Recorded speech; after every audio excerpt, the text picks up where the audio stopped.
তোমায় আমি রাখি দিন ঈশ্বর পরম কৃষ্ণ সচ্চিদানন্দ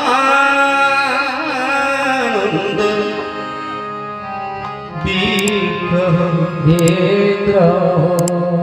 অনাদির গোবিন্দ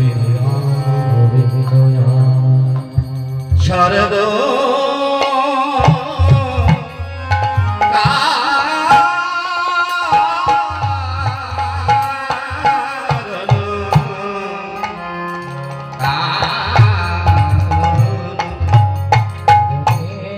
ঈশ্বর পরম কৃষ্ণ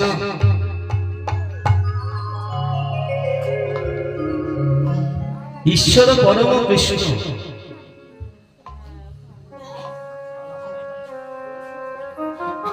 ঈশ্বরকে পরম বলা হয়েছে।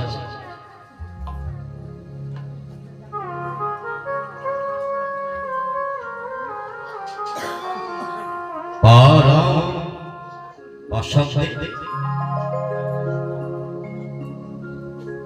বিষয় পঞ্চ আর ভূতগুণ সবই পর। এই পর্ব সর্বভূতি এটাই ঘটে। কীর্তনের যদি একটা করে শব্দ ব্যাখ্যা করা যায়, কীর্তনের ব্যাখ্যাটাই ঈশ্বর কাকে বলবো, পরম কাকে বলবো, কৃষ্ণ কাকে বলবো, কৃষ্ণ বলতে কি বুঝি? এই যে পরম অশব্দে বিষয় পঞ্চ তথাপি এই পর, এই দেহটা পর, এই জগৎ পর, এই জগৎ নশ্বর, এই জগৎ স্বপ্নবৎ, এই জগৎ মিথ্যা। সেই মিথ্যার মাঝে সত্য লুকিয়ে রয়েছে। কি আছে? এই জগতের মাঝে তিনি আছে, কেমন ভাবে আছে? রতে রমণ করে জগৎ জীবকে সাধময় মায়ার সম্বন্ধে বেঁধে রেখেছেন।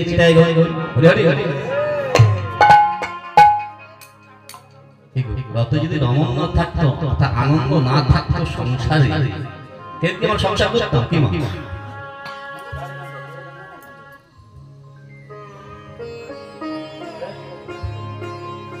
এইবার শেষ মন্থন ময়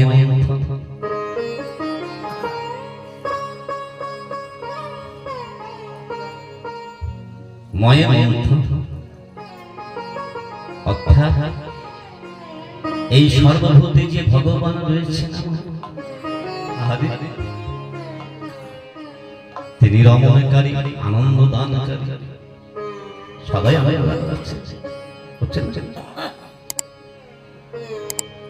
সংসারে স্বামী স্ত্রী, ছেলে মেয়ে, বন্ধু বান্ধব, জ্ঞাতি বর্গ সকলের মাঝে যদি আনন্দ না থাকতো, তাহলে এই জগৎ থাকতো। কিন্তু সেই আনন্দ আমাদের অখণ্ড। এই অখণ্ড ঈশ্বর পরমেশ্বর, এই অখণ্ড সর্বদাই পরম। এই জায়গাতে যদি সংসারের মাঝে সংশব্দে দেহ, সংশব্দে শাশ্বতে বস্তু, যার মাঝে আমার ভগবান রয়েছে, এটাই ঘরে ঘরে ঘরে।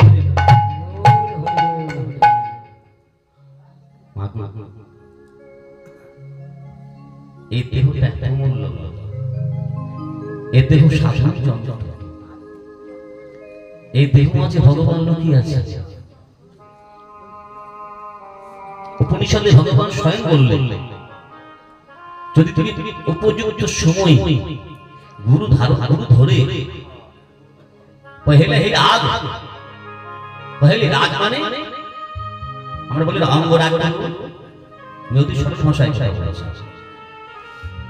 আমি প্রচুর পড়াশোনা করি, রাত থেকে 12টা 1টা 2টা করে ঘুম আসে। কেন আসে? এগুলো ভাবতে হতে যে আমি নিজের মঙ্গল করবো, এই জগতে কি করে মঙ্গল করবো, তারা কি করে সুখে থাকবে, তারা কি করে ভালো থাকবে, এই সমাজের ব্যালেন্স করে থাকবে, এই সমাজের ছেলে মেয়েদের সকলের সাথে যে একটা সুন্দর সম্বন্ধ, এই সম্বন্ধটা যদি মায়ের যেমন সন্তান প্রকৃত সুখের প্রত্যাশা করতে পারে না, পিতার কাছে সন্তান যেমন প্রকৃত সুখের প্রত্যাশা করতে পারে, যে সুখের কাছে কোনো শর্ত থাকবে না তার নাম দান, যে সুখের কাছে কোনো শর্ত থাকবে না তার নাম দান।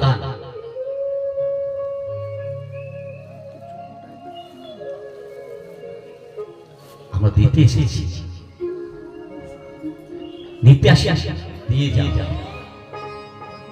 তুমি দিয়ে যাও। कर्माने फल कर्माने बाधी करते मां पर से पता चला मां कर्म फल है तो ना तेसारी कष्ट करो तो करना मां गुरु करो जाता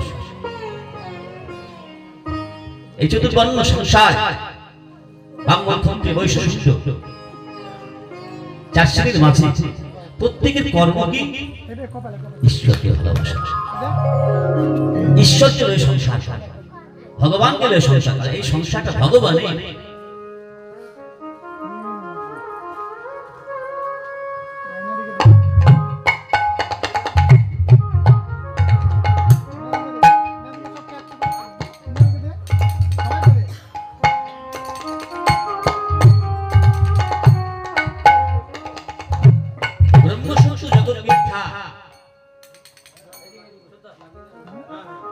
শঙ্করাচার্য বললেন শত শত বৎসর পূর্বে, কিন্তু কলিযুগের যুগধর্ম শ্রীকৃষ্ণ চৈতন্য মহাপ্রভু বললেন বাসুদেব সার্বভৌমদের কাছে, যিনি শঙ্করাচার্য ব্রহ্মবাদী সাধনা করতেন, ব্রহ্মবাদী তার কাছে বললেন না মিথ্যা নয়, নশ্বর নশ্বর ঐশ্বর্য মাধুর্য দুয়ে নয় সমস্ত, তথাপি ঐশ্বর্য মাধুর্যের মূল। এই দেহ যদি না থাকে সাধন হবে না, এই দেহ যদি না থাকে আনন্দ হবে না, ঈশ্বরকে জানা যাবে না। গীতাতে ভগবান কি বললেন অর্জুনকে, এই দেহ থাকতে থাকতে নিজেকে জানতে হবে, হে আমি কোথা থেকে এলাম।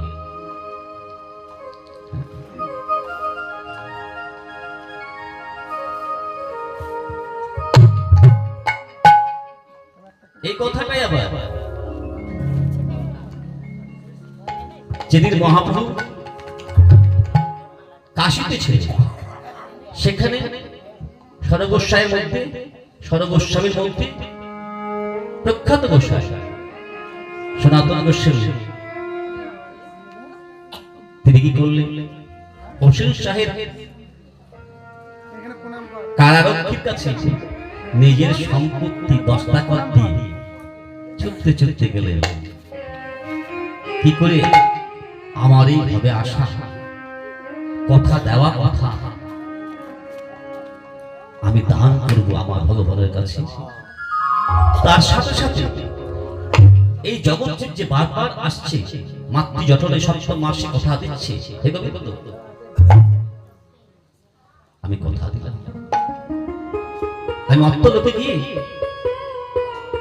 তোমার ভজনা করব, তুমি আমায় তোমার ভজনার অনুরূপ দেহ দাও। এই দেহটা অনুরূপ ভগবান যে দেহ ধারণ করেছে সে একই দেহ, অনুরূপ শব্দ অর্থ হচ্ছে এক। শ্রীকৃষ্ণের যত লীলা সর্বোত্তম নরলীলা, নরবপু তাহার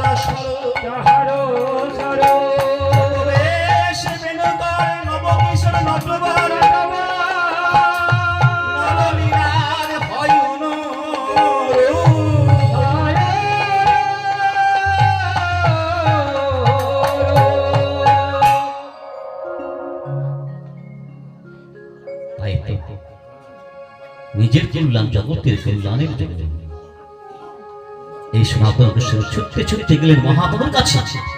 মহাপ্রভুর কাছে গিয়ে বললেন, প্রভু প্রভু প্রভু আমি এসেছি, আমি এসেছি প্রভু, আমি এসেছি। মহাপ্রভু বললেন, কি জন্য এসেছো, কি জন্য এসেছো সনাতন? প্রভু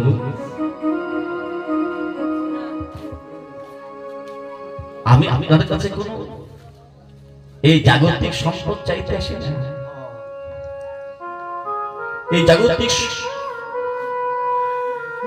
জাগতিক সম্পদের আমার প্রয়োজন নেই।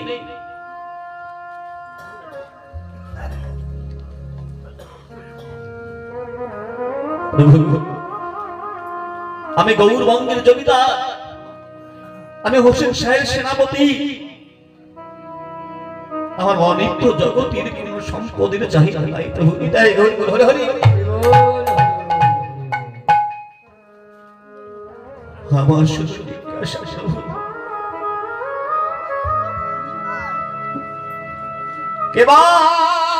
আমি কেন মরে যাবি তা পুত্র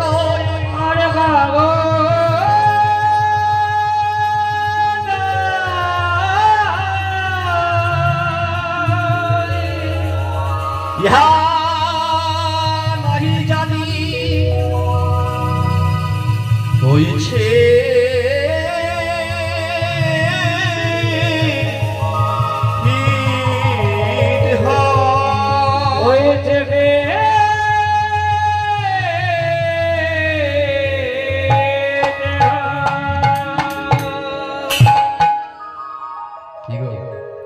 এমনি কি গোসাইদের আমরা পুজো করি?